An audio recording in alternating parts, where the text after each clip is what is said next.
All right, our next topic is Green's theorem, which is very useful for calculating line integrals of vector fields, in particular when they're not conservative, right? If they are conservative, well, you can either use the fundamental theorem of line integrals or just do it directly. But this gives us a way to calculate line integrals of non-conservative vector fields. Unfortunately, it has to be over a closed curve, as we'll see later. Right, so this is not going to be the theorem just yet. These are just some preliminaries that I want to talk about before we get there. So we have a vector field in a plane, right? So it has two components, m and n, which depend on x and y, right? And we have a curve, c, given parametrically as the position function r. So we have the two component functions, which we'll just call x and y, right? And so this dr that we've been talking about, right? That's what we're, take the dot product of f and dr. This is just the vector with the two components, right? Dx and dy. Right? These are differentials. Remember differentials from some weeks ago. Yeah, it was a couple chapters ago as well. But we talked about differentials, and these are differentials, right? I mean, if that bothers you, then think of it this way. This is the derivative of r with respect to t. This is the vector with the two components, right? Dx dt, dy by dt. And this is just the velocity, right? So this is the x component of the velocity, right? X prime of t, y prime of t, right? So just multiply by dt then, and you get the dr, right? So nothing wrong with that, right? So my point is, what I want to do with this is consider the line integral of the vector field f, right, dot dr. So I just want another way to write this. Here's how I'm going to write it, right? It's going to be a vector, the line integral over the curve C of the vector field f, which has components m and n, right? And we take the dot product with the vector dr, which has components dx and dy. Well, how do we take the dot product, right? We multiply m times dx, and then we add to that n times dy. Okay, so this is just another notation for the line integral, right? You can write it as the line integral of the vector field f dot dr, or we can write it this way in terms of differential forms. So I'll call this the differential forms method. Or the differential forms version. It's not a different method. You're doing the exact same thing, right? Whether you want to think of it this way or this way is completely up to you. But I'm mentioning it because the book does tend to write the line integrals this way quite often now. Okay, so yeah, just keep in mind that these are equivalent, two equivalent ways to express the line integral. Okay, so that's the first thing I wanted to mention. The next thing we need to talk about, right, what it means to be connected. Connected just means that they're not disconnected, right? So if you have a disk over here and a square over here, yep, these are two disconnected objects, right? Two disconnected regions of the xy plane. Okay, this is connected, right? The disk is connected, and then what's inside the square is connected. But if you take them both together, then those are disconnected, right? So yeah, if you just consider the xy plane, the entire xy plane, it's all connected, right? So that's no big deal, right? What's a little more complicated is this term simply connected. Right? Loosely speaking, when you see simply connected, right, this refers to a region. So this is a region in space or on a plane.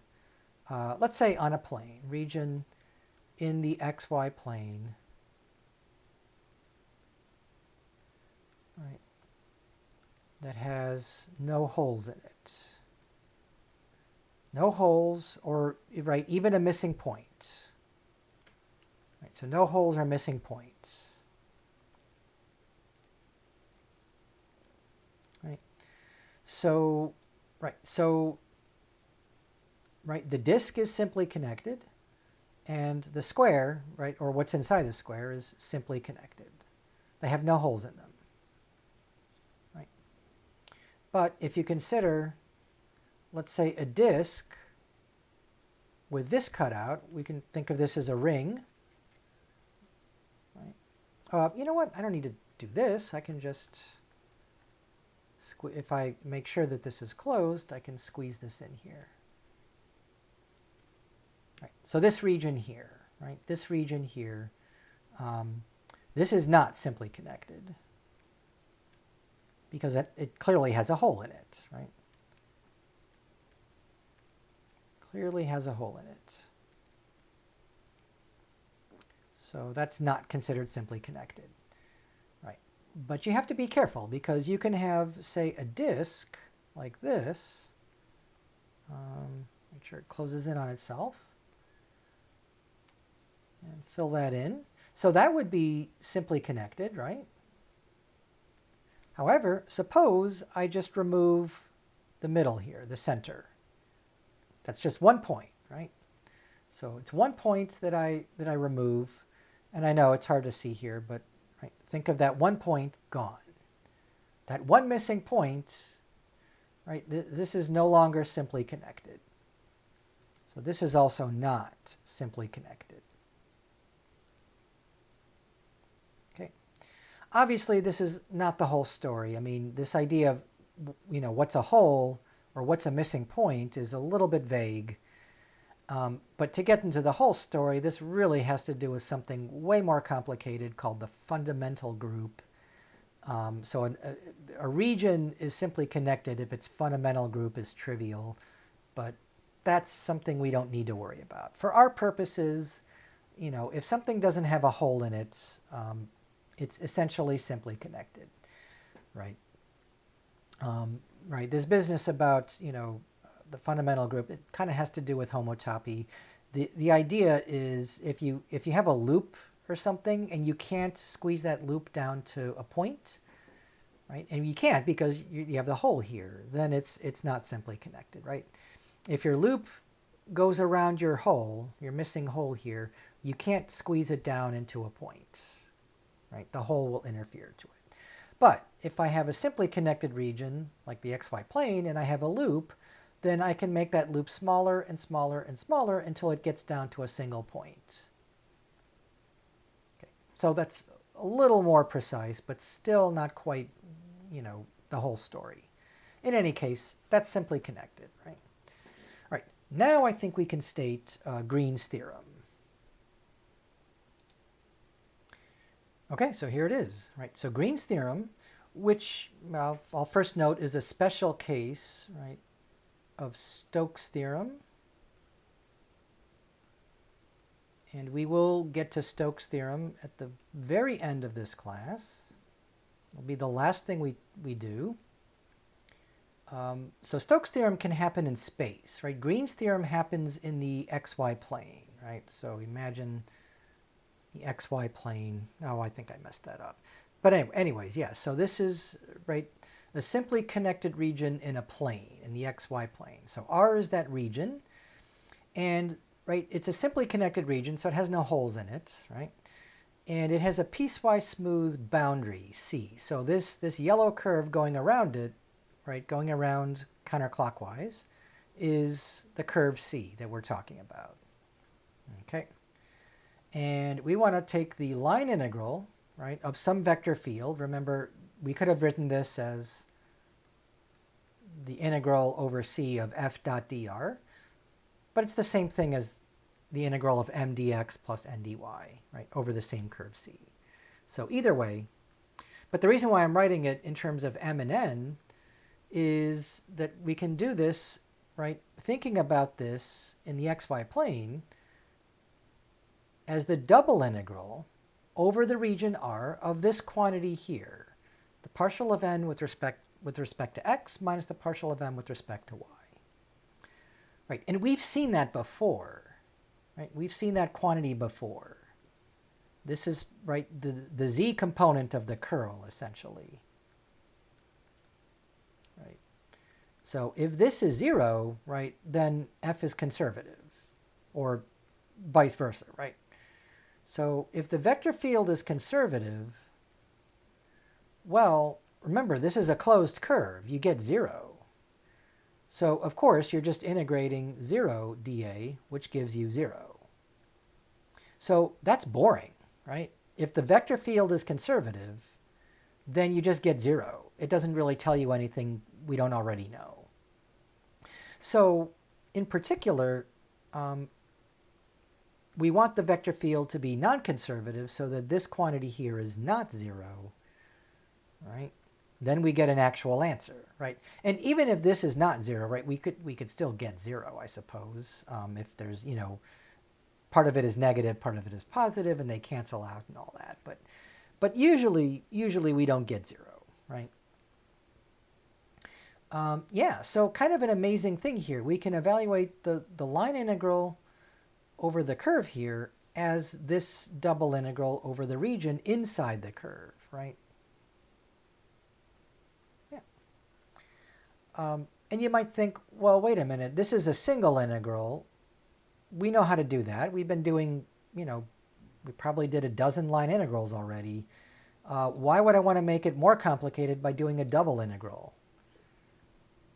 That's a fair question. And in some cases, no, you're right. It might be easier just to do the line integral directly. But remember, you can't use the fundamental theorem of line integrals because the vector field f is probably not conservative, right? And if it is, C is a closed curve, so you get 0, right? Right. Yeah, for this to work, right, C has to close in on itself to get the region R. So C is closed here. Right? It's not a curve from one point to another, say from point A to point B, because then where's your region? Your region is just everywhere else. So unless the curve closes in on itself like this, right, giving you a region inside the curve. So if it's an open curve from point A to point B, then this theorem simply doesn't apply. There's nothing to do here. There's no region R. Okay. So that's the setup, right? And so let's see how this works in practice. Let's do an example. Okay, so here's our example. We have a vector field, f, and it has two components, right? M is x, n is xy, and C is the unit semicircle along with its diameter oriented counterclockwise. Okay, so you know what a semicircle is, right? It's just half the circle. We'll do the top half, right? And this is the diameter, so we're including the diameter. Let me try that again. Right? So it is a closed curve, right? And we're just going counterclockwise. We're going, let's say, going to the right, and then we're going around counterclockwise here. Right? Okay.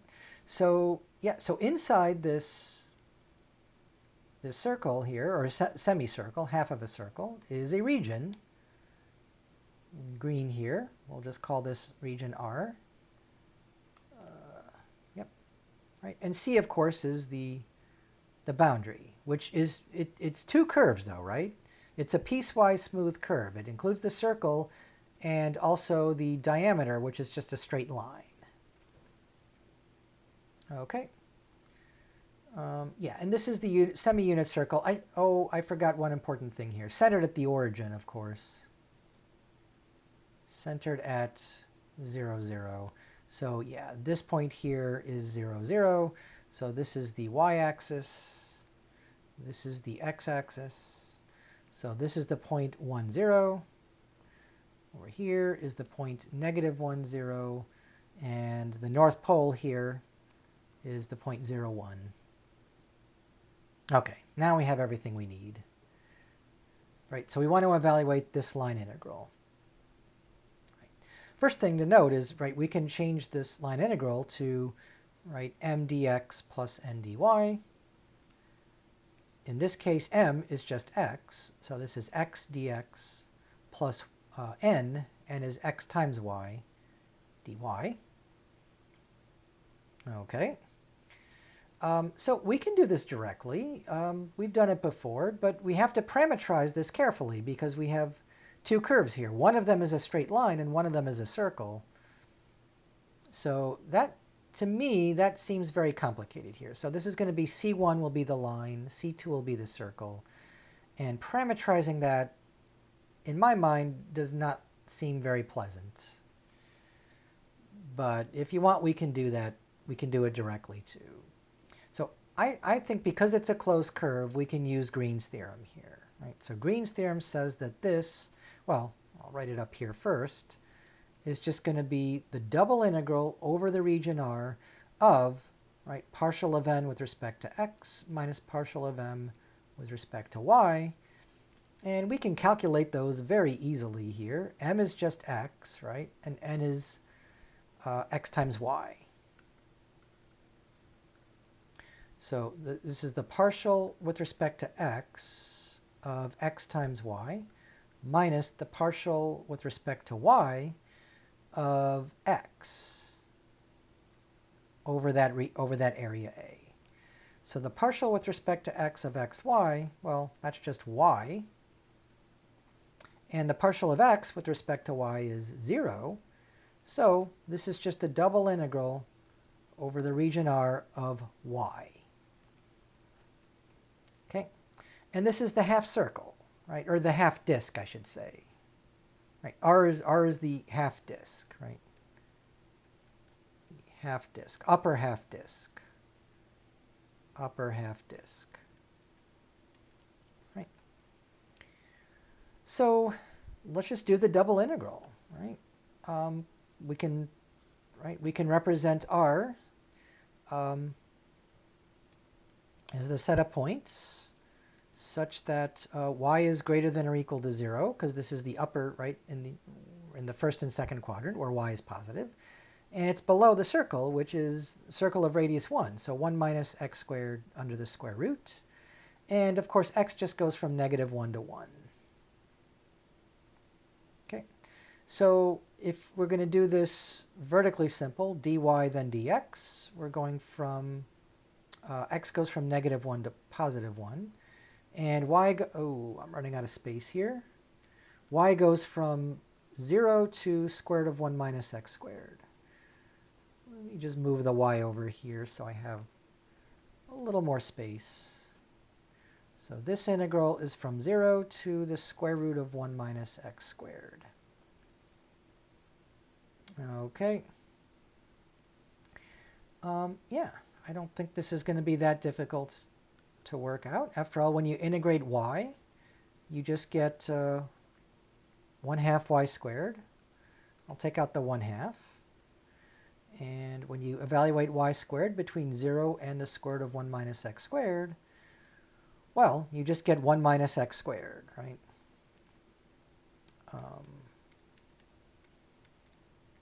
Yep, so 1 minus x squared minus 0, of course, dx. Let's work over here on the left. So this is going to be 1/2, and then when you integrate 1 minus x squared, you just get x minus 1/3 x cubed. Now we just plug in -1 and 1. Okay, so let me get rid of the equal sign here.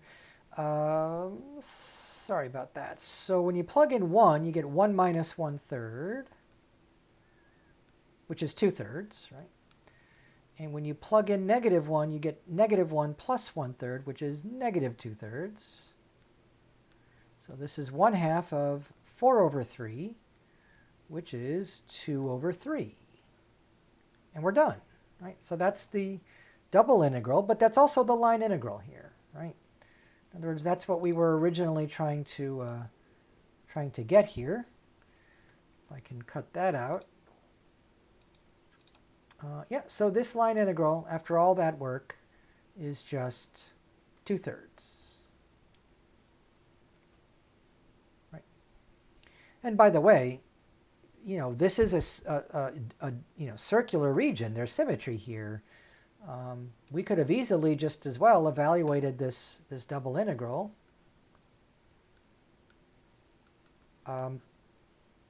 using polar coordinates, right? So theta goes from 0 to pi, right? We're not going all the way around, right? It's not the full circle, so it's not 2 pi, it's just pi. And r goes from 0 to 1. R goes from 0 to 1, and y is r times sine theta. And remember, dA is r dr d theta. So this is just the integral from 0 to pi of sine theta d theta times the integral from 0 to 1, of r squared dr. So when you integrate sine, you get negative cosine, right? Because the derivative of cosine is negative sine, right? So I'm not going to put the negative there. I'm just going to evaluate this upside down from pi to 0. And then 1/3 r cubed from 0 to 1, right? So cosine of 0 is 1. Cosine of pi is negative 1. 1 minus negative 1 is 2. And then 1/3 times 1 is 1/3. And 2 times 1/3 is 2/3. Same answer. Was that any easier? Probably not a lot, but you could have used polar coordinates as well. Okay, so that's using Green's theorem, right? Very practical. Instead of doing the line integral here directly, we did it by calculating this combination here, partial of n with respect to x minus partial of m with respect to y, and we just got y. So it helps that came out to be pretty simple. And then we just did the double integral of y over this region R. Right, so not hard. Right. On the other hand, we could have done this integral directly. You want to do it directly, then we have to parametrize both the line and the curve here. So let's do that. Okay, so I'm going to choose as my starting point, my point A here will just be 1, 0. Right, so I'm starting over here on the right. So I'm going to go around the circle first. Right, and so I have this backwards. I should call this C1. The circle is C1, and then the line will be C2. So we're going around the circle first, or half the circle first, and then straight across here will be the line segment C2. Right? So what's R1 going to be? Well, it's the circle, so why don't we just do the normal cosine sine. And then t would have to go from 0 to pi. Okay, I would rather go from 0 to 1. So in order to do that, why don't we change this to cosine of pi times t, and then the sine of pi times t. And that way, our t can just go from 0 to 1. Okay, right, because cosine of pi is negative 1. So when t is 1, where are we? We're at the point over here, negative 1, 0. I'll call that point B, right? Okay, so that's good enough. Oh, we need the derivative too. When we do the line integral, remember the dr will be the derivative of r1 times dt. So the derivative of this will be negative pi times the sine of pi t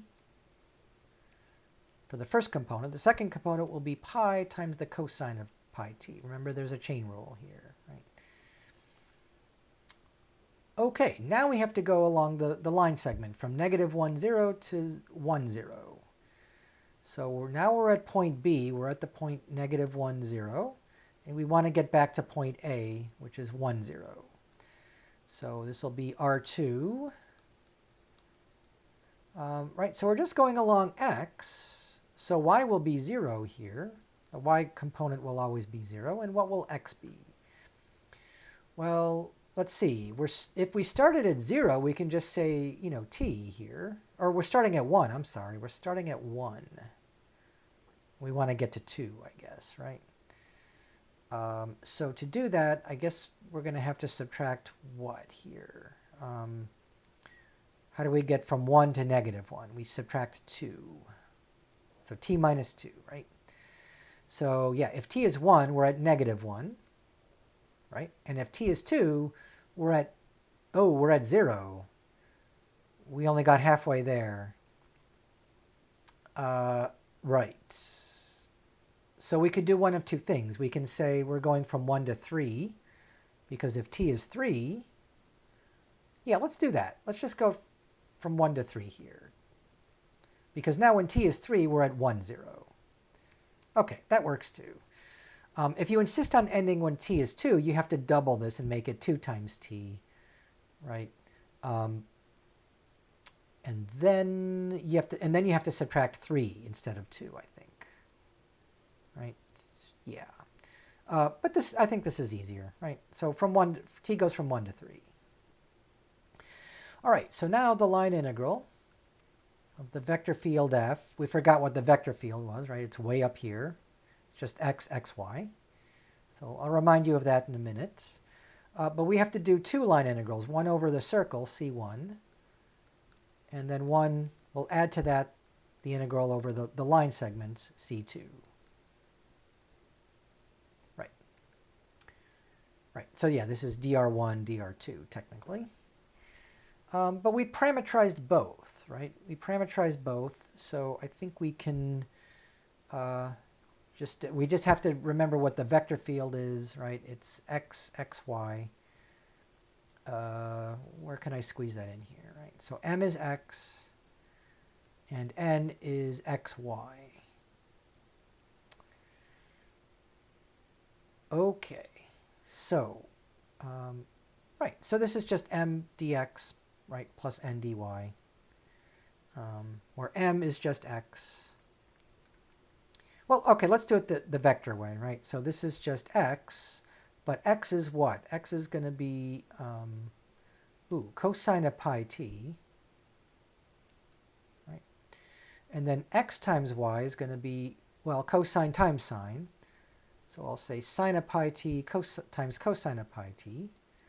And then take the dot product with dr1, and that's this mess here. So negative pi times sine of pi t. And then the y component will be pi times cosine of pi t times dt, right? And t goes from 0 to 1.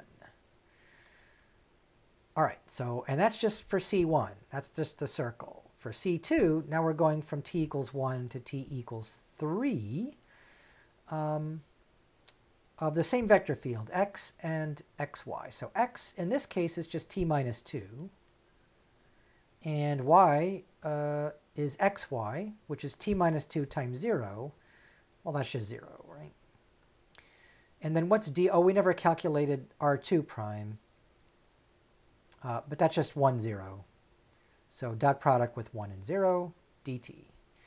All right, so the second integral should be pretty routine. The first integral, I hope I have enough space for that. So the integral from 0 to 1, remember we got to take the dot product. So cosine times negative pi sine. Can I just bring out the pi here in front? Because these are all multiplied by pi, right? So this is going to be sine pi t times cosine of pi t. Right? Plus, and then again pi, which we brought outside, cosine squared of pi t times sine of pi t. And I think I forgot the minus sign here. This is negative sine pi t cosine pi t plus cosine squared pi t sine pi t dt, right? Right. So that might take a while, but the second integral from 1 to 3, and we're just integrating t minus 2 dt here. So that should not be all that difficult, right? All right. The first integral, though, looks like a real nuisance here. But here's how we can make this a little bit easier. Again, we factored out the pi. And we can factor out the sine of pi here. So we really just get cosine squared of pi t minus cosine of pi t. I'm wondering if I should factor out sine and cosine. Well, I think I'll do it this way. because doing it this way, I think we see our substitution, right? U is just cosine of pi t, and du is negative pi sine of pi t. Pi t dt, right? Oh, so we needed this pi after all here. This pi should go over here. And so what does this become then? Oh, and we also need a negative sign, right? So this is going to end up being cosine minus cosine squared. So u minus u squared du, where u goes from what? So cosine of 0 is 1. And, oh, this should be a 1 up here. I don't know what this looks like. There we go. So that should just be a 1. Cosine of pi is negative 1. Right? So, yeah. When t is 1, cosine of pi is negative 1, right? Right. And then to evaluate this, you're just going to get 1/2 u squared minus 1/3 u cubed, evaluated between negative 1 and 1. And I realized we could have doubled this, right? Because it's it's symmetric. Oh no, u is even. Sorry, u is odd, u squared is even. Let's just do it, right? So this is going to be 1/2 minus 1/3, and then minus 1/2 minus negative 1/3, so plus 1/3. So yeah, negative 1/3 minus 1/3 is negative 2/3. So the first integral here, all of this is just negative 2/3. Right. Now the second integral, that should not take long, right? So this will be 1/2 t squared minus 2t, evaluated between 3 and 1. So 3 squared is 9, so we get 9/2 minus 6, and then minus 1/2 minus 2. Oh boy, so we still have the negative 2/3 from the first integral, and then what are we adding to that? 9/2 minus 12/2 is negative 3/2. Uh-oh. And then we're subtracting negative 3/2. That's not good.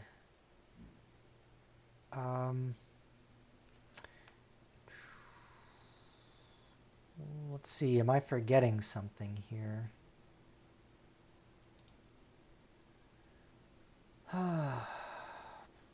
Okay, well, this was not what I was expecting, because this does not give us what I think the answer should be. Oh, okay, here it is. I made one mistake here. Remember, this was from 1 to negative 1. Then I somehow switched it. I went from negative 1 to 1 for no reason. Yeah, no, the negative 1 should be up here. The positive 1 should be below. So what that means is when I did the first integral here, I did it backwards. So when you plug in negative 1 first, you get 1/2 plus 1/3, and then minus 1/2, and then minus 1/3. Right? So this should be a minus sign here. So 1/2 minus 1/2 is 0. But we get 1/3 plus 1/3, which is positive 2/3. Okay, and that should be the answer. Now, over here, for the second integral, it should be 0, right? Yeah, it looks like they combine, but this thing here, let me try to do this a little more carefully, right? We get 9/2 minus 6, and then minus 1/2 minus 2. Okay, 9 minus 12. This is negative 3/2 minus a negative 3 over 2. Right, yeah, that should be a minus sign, of course. So negative 3 over 2 plus 3 over 2 is 0. So yes, and this should have been a positive 2/3, right? So positive 2/3 plus 0. There we go. So we get our final answer, 2/3. Okay. Yeah, look, that was brutal because I almost missed a minus sign. I switched the limits for no reason, and I couldn't add negatives here, so that was another issue. But look, we get the same answer, 2/3. And now you tell me which way is easier, right? This way, doing the double integral, which was work. And in fact, we did it twice. We did it in rectangular coordinates, and then we did it again for no reason using polar coordinates. Or doing all of this mess down here. Yeah, I think the choice is clear. I prefer to do the double integral over these two line integrals. One of which was not too hard, the second one, but the first one with all the sines and cosines, that was tricky. So, but the point is you get the same answer, and Green's theorem essentially says that, yes, the two answers you get, whether you do it directly or whether you use Green's theorem and calculate the double integral, the area integral, you get the same thing. You always get the same thing, right? So there you go. That's Green's theorem, and a good example of that where we did it both ways. So again, when you're doing the homework, read it carefully because sometimes the homework will ask you to do it both ways, even though it's a bit of a nuisance to do it both ways. We did this one both ways and we got the same answer, right? On the other hand, if it just says calculate the line integral and you can use Green's theorem, then use Green's theorem because in most cases it's easier. Maybe not every case, but I'd say most of the time it's probably easier to do it using Green's, doing the double integral over the line integral. Right, so then you only have to do it one way, right? Unless you prefer to do it directly, which in most cases is not a good idea. Certainly not in this example here.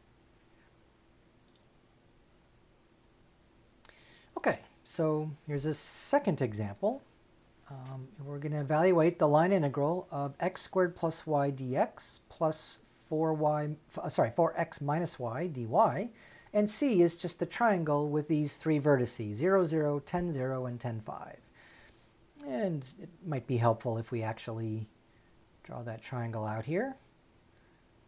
So here's the x-axis, y-axis. Obviously, 0, 0 is the origin. 1, 2, 3, 4, 5, 6, 7, 8, 9, 10. And then y is 1, 2, 3, 4, 5. So the triangle here goes to 10, 0, 10, 5. That should be straight up and down. I can't draw vertical lines for some reason. And then here's the diagonal, the hypotenuse. And it is a right triangle, although, it's pretty clear when these are the vertices, right? Right. So notice that this is not a piece, it's not a smooth curve, it's a piecewise smooth curve. Right. Oh, I'm presuming we're going around counterclockwise. I should have mentioned that. Counterclockwise, sorry about that. So what happens if you go the other way? What happens if you go clockwise? Right, in other words, if you go this way. Not much. You get a negative answer instead of a positive, right? You just get the opposite sign. So going around the opposite direction just gives you the opposite sign. That's all. Right, but it'll still be wrong, right? I mean, if the answer is 12 and you get negative 12, you got the wrong answer. So be careful of that. Make sure you know the orientation here. So here we're going around counterclockwise. Good. Okay. So we could do this line integral directly. I am not looking forward to that because you have to parameterize, even though they're just straight lines, there's 3 of them. So your line integral then, right, will just be C1, the integral of C1 plus the integral of C2 plus the integral of, the integral of C3, right? Now, the last problem we did, we had to do just 2 integrals. Here you have to do 3, right? And, you know, if it's a rectangle, you got to do 4, right? Because there's 4 line segments. And 2 is bad enough. 3, let's not. So I'd rather not do this directly if it's all the same to you. It doesn't say we have to. It just says we have to evaluate this. So in my mind, this is begging us to do Green's theorem. Right? We have our m dx plus n dy. You know, and that's the differential form of this, right? So all we really need to do is the double integral over the region R. What's the region R? It's the region inside the triangle, right? This region here. And I'll just put a big R inside. That's the region of what? Of the partial of n with respect to x minus the partial of n with respect to y, right? Right. Incidentally, this Green's theorem, this is on your formula sheet as well. So while it's good to know, you don't have to exactly memorize it. It's on your formula sheet. All right. Well, remember, m is just x squared plus y. And n is just 4x minus y. So let's see, if we calculate partial of n with respect to x minus partial of m with respect to y, what do we get? We get 4 minus 1. We just get 3. Well, that's about as nice as it gets. Right? We're just integrating 3 times dA. Okay, so if you want to work out this double integral, that's up to you. But if we take out the 3, what is this? This is the integral of dA, or 1 dA. Right? We know what that is. That's just the area of region R. So the region R, well, it's a triangle. What's the area of a triangle? How about 1/2 the base times the height? Right? 3 over 2. The base, of course, is just 10, and the height is 5. Right? This is 5 units. This is 10 units. So that's going to be 3 times 10 is 30. 30 times 5 is 150. Divided by 2 is 75. So there we go. This line integral, the answer is just 75. And we didn't even have to evaluate the double integral because we know it represents the area of the region R, and we know how to find the area of a triangle. So this is a very reasonable problem in retrospect, right? So absolutely, Green's theorem helps immensely here, right? And even if you did do the double integral, right, you're just going from y equals 0 to y equals, I think it's 1/2 x, right? So this line here is y equals 1/2 x, since that's the slope. And x is just going from 0 to 10. Okay, so you do the first integral, the inside integral first. And what do you get? You just get y evaluated between 0 and 1/2 x. So you're just integrating 1/2 x from 0 to 10. And that's going to be 1/2 times 1/2 x squared from 0 to 10. And that's not right. I think I'm missing something. Oh, I'm missing the 3 here. Right. I forgot the 3. We'll do the 3 later, right? So this is going to be 100 divided by 4, which is 25. That's the area of the region, area of the triangle R. But we still have to multiply that by 3, so don't forget to do that, and that gives you the 75. Yeah. See, I incorporated the 3 here. This is the area, right, which is 25. And then the 3 makes it 75. So, with the 3, it's no longer the area. It's 3 times the area. So either way, you get 75, right? So yeah, this was not a difficult double integral to do. As an iterated integral, just using, the usual Fubini's theorem. Yeah, you don't want to convert this to polar coordinates. I mean, you can, but it would probably be more difficult, right? So there you go. We did it 2 different ways. We got 75, but we did not do this directly because, again, that involves calculating 3 separate line integrals, 1 for each line segment, right? C1, C2, and C3. Right. And even though they're just straight lines, we know what a nuisance it is to do even one of these, let alone 2 or 3. But Green's theorem will guarantee that if we did it directly, we'd get the same answer. We'd still get 75. It just would, well, it would take a while. So we're not going to do it both ways anymore. We did the previous one, we did both ways. That's good enough. Okay, I think we'll do one more. And this is going to be an interesting one. We want to do the line integral of x minus 3y dx plus x plus y dy. So this is just a line integral. And C, the curve C, is going to be the boundary of the region R. So R is defined as the set of points xy, so in the xy plane again, right, where x squared plus y squared is between 1 and 9. So I'm going to do this out carefully if I can. Right, so remember what x squared plus y squared is. In polar coordinates, that's just r squared. And if you take the square root, r is between 1 and 3. So it's essentially the region between the 2 circles, right? The inside one has radius 1, so that's just the unit circle. And then the outside one has radius 3. I know this is a little bit sloppy, forgive me, but I can do that last one a little bit better, I think. Okay, close enough. So the region R, I'll do this in, say, light green here. Or I'll make it dark green, is this region in here.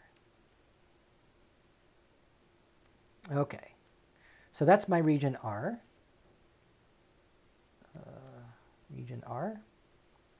Oh, I guess I should use a lighter color here. There we go. Right, and so C actually consists of 2 curves, right? One is the circle of radius 3. So let's say that goes around counterclockwise. And then the circle of radius 1, that will go around the other way, clockwise. Yes, this is clockwise, right? This way. Good. Right. So, yeah, if we want to do the line integral, we have to split this up into 2 curves, right? C1 will be the inside curve, and then C2 will be the outside curve. And so the line integral then will be, the integral of C1 of m dx plus n dy plus the integral C2 of m dx plus n dy. Right. Yeah, now each of them are circles, so I don't imagine that that's going to be all that difficult. On the other hand, why don't we just use Green's theorem, because it is a region? Well, there's an issue here, right? This region has a hole in it, right? R is not simply connected.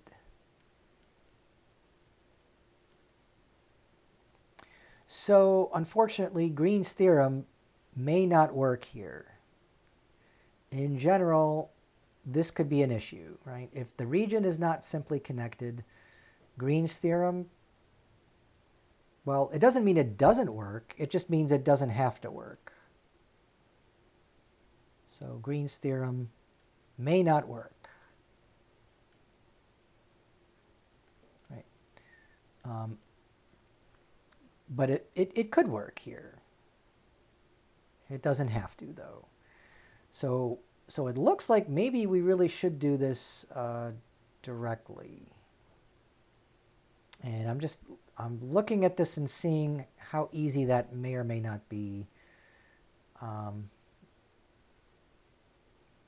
Yeah, I don't think it'll be that hard, but it's a lot of work because you're doing two separate integrals here, one for C1 and one for C2, the inside circle and the outside circle. All right, so obviously we should try Green's theorem anyway, just to see if it works, right? Because for Green's theorem, you're just doing one integral, double integral though, of partial of n with respect to x minus the partial of m with respect to y over this region R. Okay, so first thing we need to do is figure out what the integrand is. What's the partial of n with respect to x minus the partial of m with respect to y. So again, here's m, here's n. Partial of n with respect to x is 1. Partial of m with respect to y is -3. Right? So that's just going to be the integral over the region R of the number 4. 1 plus 3 is 4, right? Okay, so in that sense now, again, don't always expect to get a constant. The first time we did this, right, we got y dA, right? But when you do get a constant, be very grateful, because now we don't even need to do the double integral here. Oops, sorry, we'll do the 4 first. This is 4 times the area of the region R. So how do we find the area? Well, certainly you know how to find the area of a disk, right? It's just pi r squared. And since the outer radius is 3 here, it's pi times 3 squared. However, we have to take away the area of the inside disk here, right? So that the area of the inside disk is pi times the radius is 1, pi times 1 squared. All right, well, that's just 9 pi minus 1 pi. So that's 8 pi times 4. So that's 32 times pi. So if we did this right, the line integral should be 32 pi. Now that's assuming that Green's theorem works here. Okay? And it's not guaranteed to work because this is not a simply connected region. Okay? Here, I mean, the short of the answer is it does work, and this is the correct answer, right? You may not buy that, but here's the reason why it works. What could go wrong is if inside the hole here, let's say at 0, 0, right? If the vector field involves something like 1 over x squared plus y squared, right? Well, at the origin, that's 1 over 0. That's undefined at the origin. Okay, so if that happens, even though it's not included in the region, it's inside the hole. If you have these singularities inside the hole, that could ruin your results, right? But in this example here, m and n are just x minus 3y, x plus y. You're never dividing by 0, right? In fact, at the origin, you just get 0, which is fine, as long as it's not, 1 divided by 0 or something. So that's why this works in this particular case. But it doesn't have to work when you have a hole, okay? On the other hand, if you really want to work this out directly, I don't think it's going to be that bad here. So, of course, I could be wrong. I could be very wrong here. But I guess let's try it. If it's not going to take another half hour to do it, it might. It very well might. So C1 is going counterclockwise, or no, C1's going clockwise. So we'll still go from 0 to 2 pi. I can't do this. See, I can't do this really quickly here. So what are we integrating here? We're doing x minus 3y dx plus x plus y dy. Okay. So that's the line integral. And one thing I should warn you about, right? You might be tempted to think that you're just doing two integrals here. Be very, very, very careful here. This is not x minus 3y, the integral of x minus 3y dx plus the integral of x plus y dy. Right? That doesn't even make any sense because you're talking about what? The same curve here? Right? And if you're only going over dx, you're just going left and right, right? So this is not meant to be treated as two separate integrals. It's really just one integral, right? It's a line integral. So, right, unless you're very careful about this, I would not do that, right? This is, after all, just a single line integral over a single curve, right? F dot dr. Now, it's going to have several terms in it, so we're thinking about this as, two terms. But, the problem is this is over the entire curve. So I would be careful about splitting it up as two separate integrals here. All right. Anyways, this is over C1. This is the unit circle, but it's going clockwise. So we have to be careful of that. So to parametrize this, we'll just use the usual sine and cosine. And we'll just go from 0 to 2 pi. And this will be going clockwise, right, if we'd put the sine first. Right, and then so this is my x, this is my y. So dx will just be sine t. So this is going to be sine t minus 3 cosine t. And then the derivative of x is cosine of t, dt, plus, and then x plus y, so sine plus cosine, times dy, which is negative sine. Careful of the negative, right? Now, of course, you can split this up as two separate integrals, right? Because it's just two definite integrals here. But at this point, why bother, right? You're just going to end up with the whole thing anyways, right? So when we multiply all this out, what do we get? Sine times cosine minus sine times cosine is 0. So I am doing it all at once. And then you're going to get negative 3 cosine squared minus sine squared.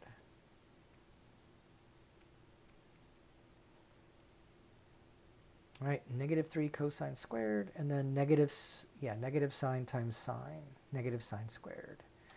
Right, because this is positive. So, okay, I think that's right. Right.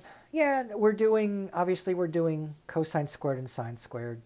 So we can do that the usual way. I'm just going to look on the formula sheet and just work these out.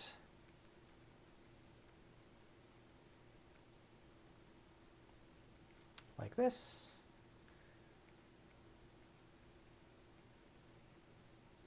Sine squared of t, right? All right, so the integral of cosine squared is 1/2 x plus sine x cosine x. So this is t here, t plus, oh, I'm sorry, the 1/2 goes on the outside, right? So, okay. Bring the 1/2 on the outside then. So this is t plus sine t cosine t, and just plug in the 0 and the 2 pi, right? Minus, and then the integral of sine squared is also 1/2. So this is t minus sine t cosine t, evaluated between 0 and 2 pi. All right, so look, sine times cosine, because 1 is 0, 1 is 2 pi, sine of 0 is 0, sine of 2 pi is also 0. You just get 0. So this is just going to be 2 pi times negative 3 over 2. So that's negative 3 pi. And then minus, minus 1/2 sine of 2 pi. So minus pi. Right? Yes. It's not plus, right? So it's negative 4 pi. Okay. All right. Now, that wasn't the answer, right? The answer was 32 pi, not negative 4 pi. But remember, we only did the inside integral. We got to do the outside, the inside circle, right? We got to do the outside circle, the one with radius 3.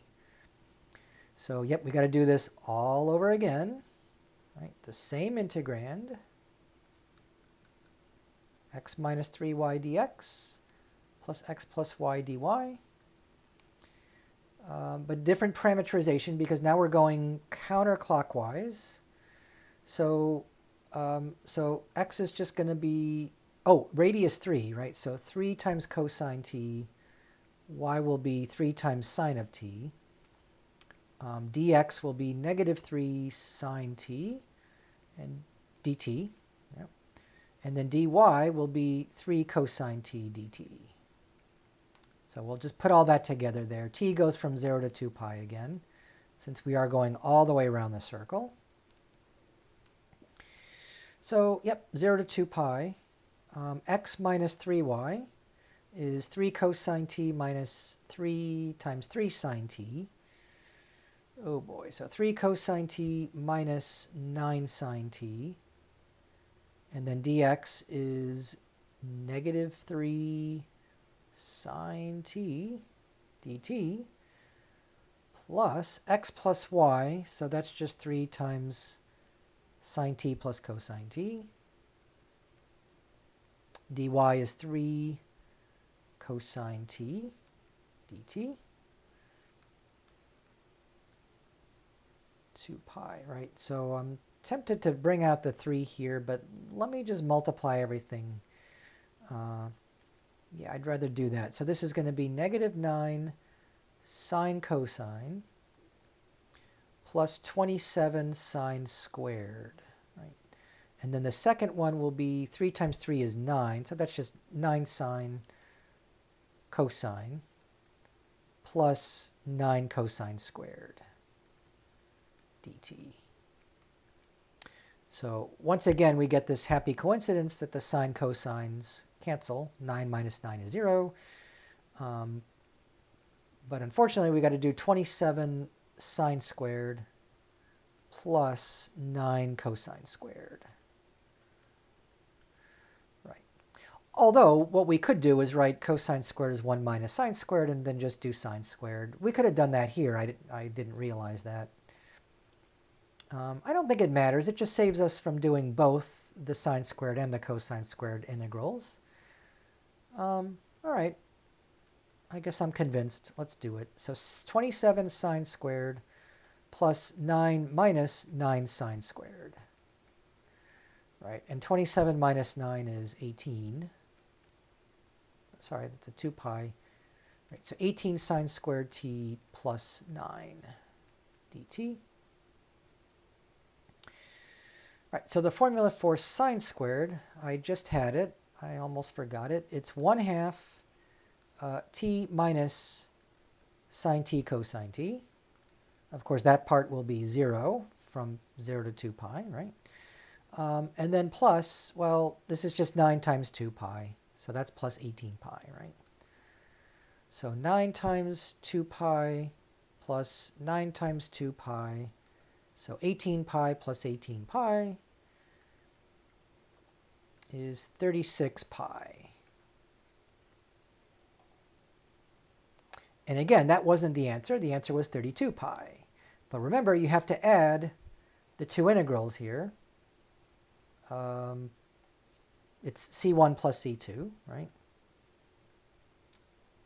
I should just give this a name, right? The integrand well, okay, I'll just write it as f dot dr. It's a little shorter. Plus C2, f dot dr.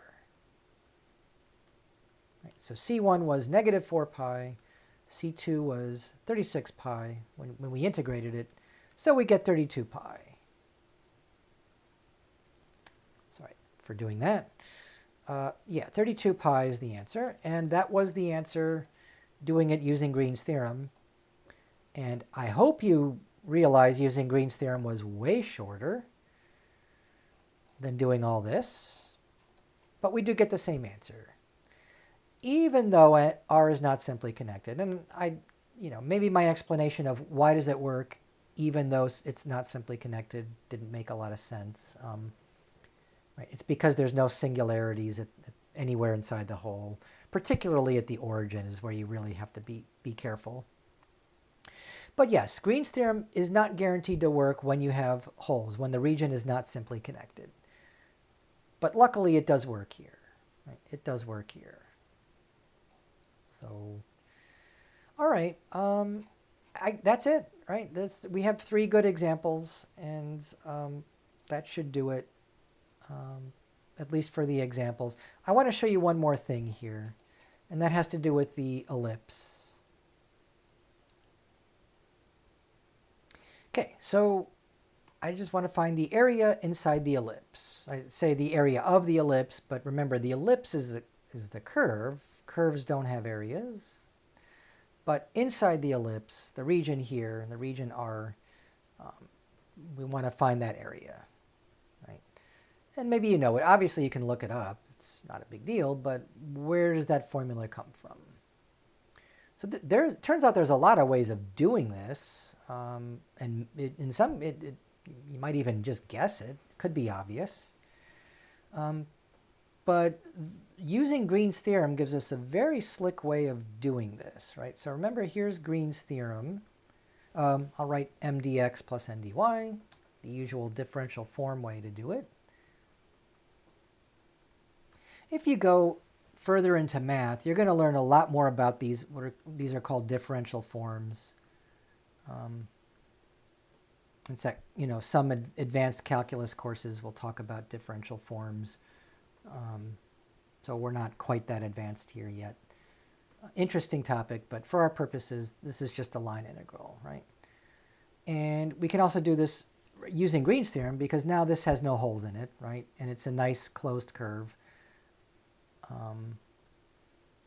And this is what we're integrating, partial of n with respect to x over partial of m with respect to y, dA.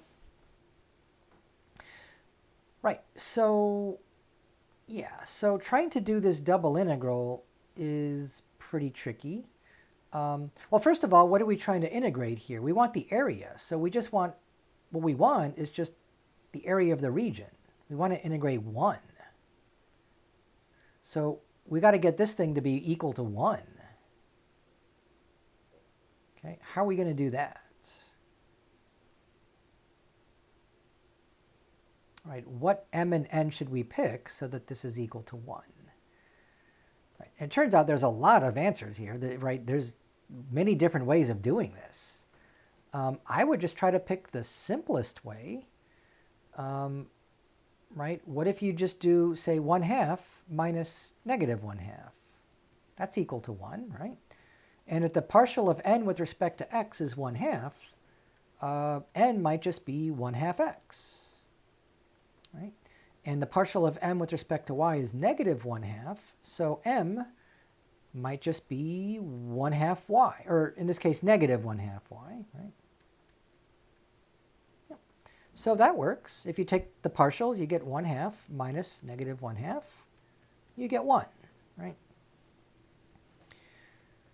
Right. So, yeah, so now we can just do this line integral, but we have to express y as, let's see, this, oh, I can't do this in my head. Y squared will be 1 minus x squared over a squared times b squared. So y is going to be, yeah, plus or minus b times the square root of 1 minus x squared over a squared.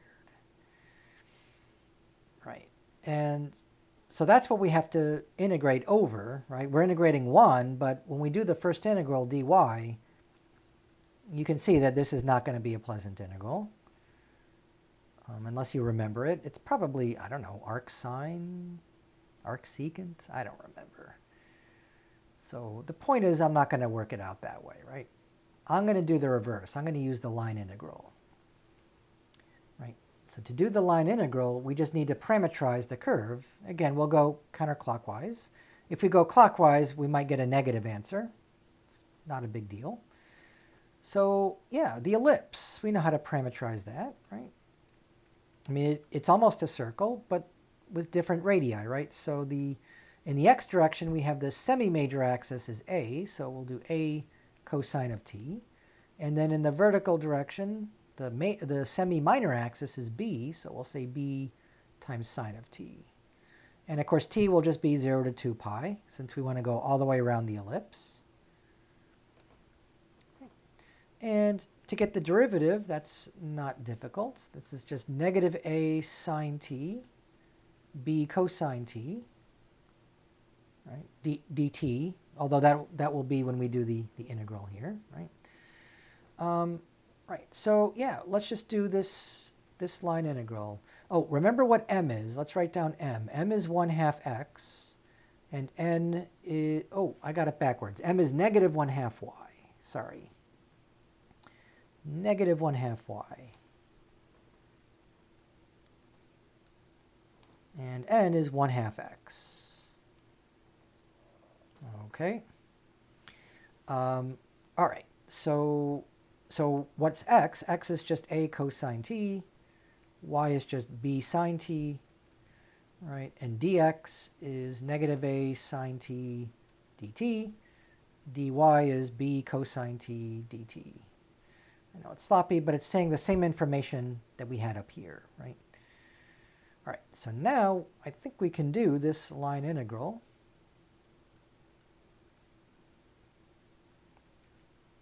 T goes from 0 to 2 pi. M is negative 1/2 y. Y is b sine t.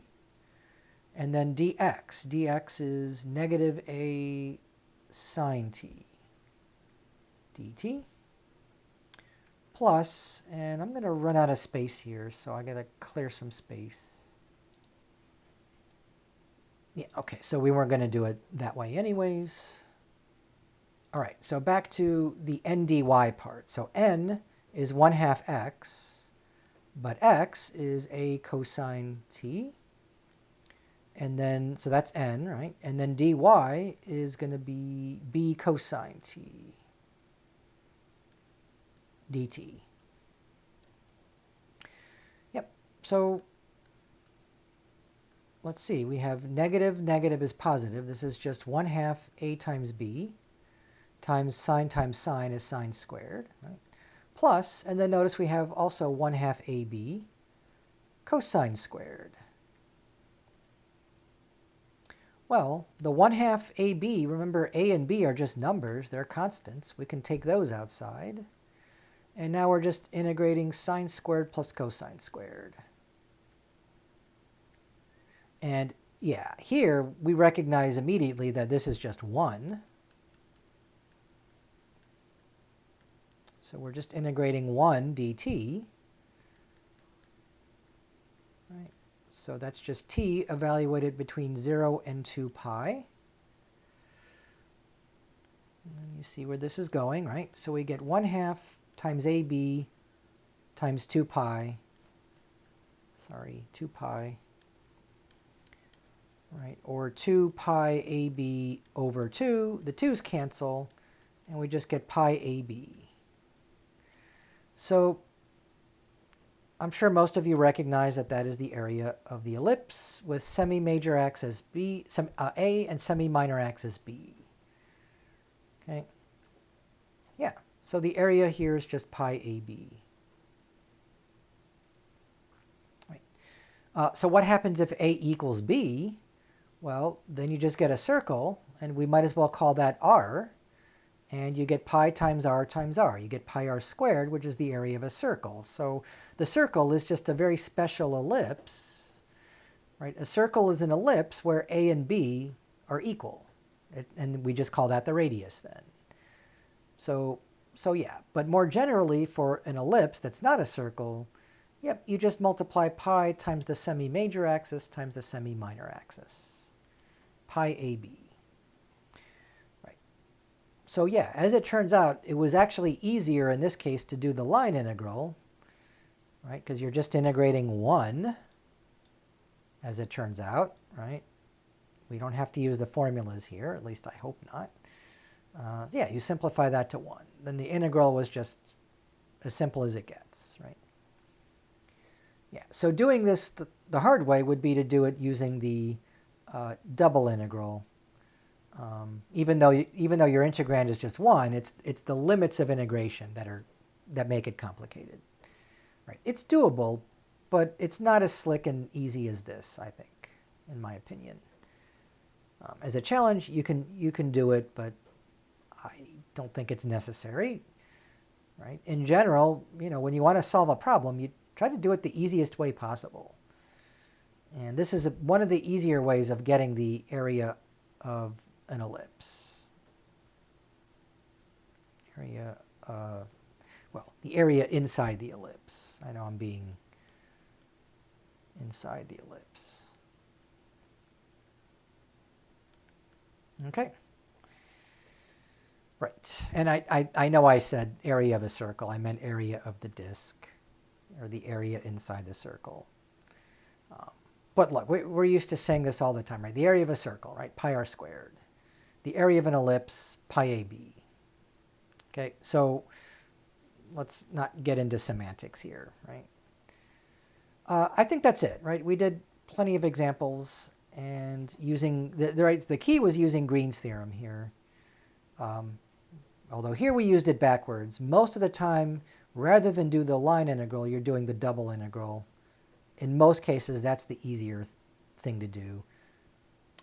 So this being kind of the exception of that. All right, well, that's it for Green's theorem. Next up is parametrized surfaces. So we talked about parametrized curves a couple chapters ago. Now we're going to do parametrized surfaces.